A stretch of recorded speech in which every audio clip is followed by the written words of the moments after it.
double check this, so if you would actually write it down and put it in the question bag so I can check it. But my understanding, and anybody in the room who, if you know that I'm saying this wrong, we do close out improvement plans at Institute. So if a core member is on an improvement plan for professional reasons, for sure we definitely close it out. Like they either meet their goals or they don't. And they've got to do that by the end of it. By the end of last day of Institute. And then for instructional reasons, again, we would close it out. And if there were still outstanding issues, that's where we would definitely want to make sure that the gap we would bridge the gap to the region. But yes, they do have to close it out by the final day of Institute. Is that correct, Crystal, Aylin? Yeah. Okay.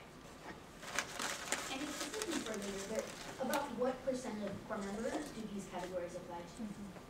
I don't know that we have like a super, like I don't know that I have any valid data actually to share about the percentage of core members. Crystal? One specific data point that was really helpful for me to hear was that in the last 3 years, there were only 2 core members that were dismissed for instructional reasons alone. So it is, you know, when we're thinking about core members that are deeply, deeply struggling with instruction only, a very, very, very small percentage of core members.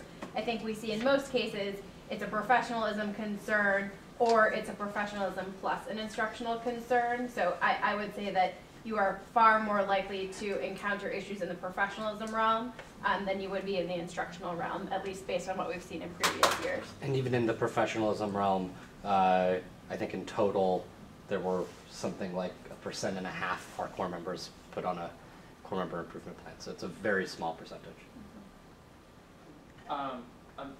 Is this something we're going to share with core members?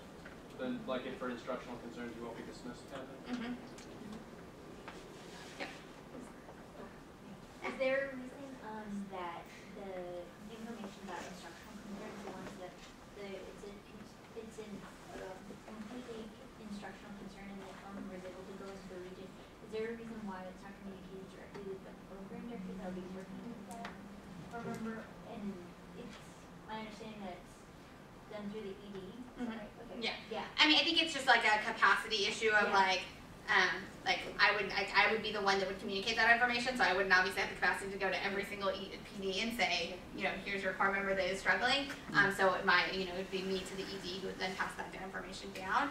They do get like the general notes and, you know, I guess information about this via the tracker that gets passed from us to the regions. So they will get those like anecdotal notes and information. But I will pass on like any like very high priority information via the ED.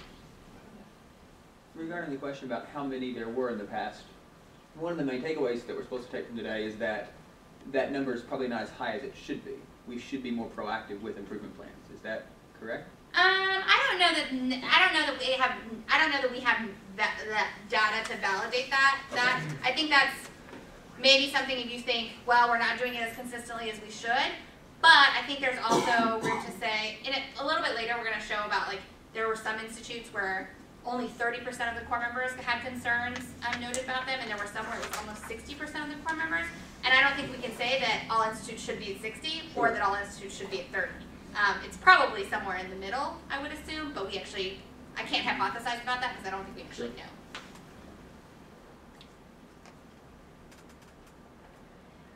And as far as this whole idea of like, are we sharing this with core members? I mean, we definitely are sharing it with core members, but I think that we just, I think I've had to do a lot of soul searching myself to get to this place, but that we really, yes, the difference is one you can get dismissed for, but one you can't. But at the end of the day, like the improvement plan is not about dismissing people. Like it would be my very, very, very greatest hope that we would never have to dismiss any core member ever. Like that we would be able to find core members who are struggling early enough on that we would be able to provide them the right kinds of support that would lead them to be successful at Institute and then successful in their regions.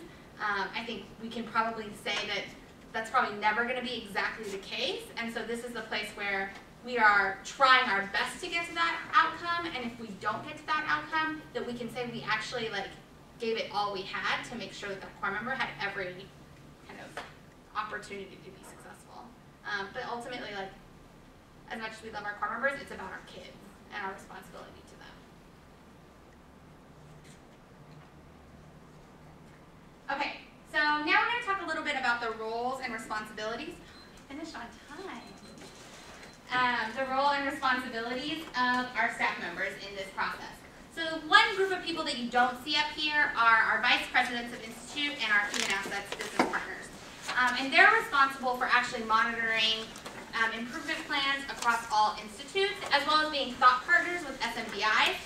So I am definitely not going to be up in my dorm room like making these decisions all on my own about whether or not to put people on improvement plans. I will have a thought partner in my vice president of institutes, as well as my human assets business partner, who will help me think through how concerns are being noted at my institute, as well as how improvement plans are being implemented, and whether or not core members should or should not be put on them. But in kind of the buck stops at me kind of attitude, mentality, I am responsible for monitoring the improvement plan process at the entire institute.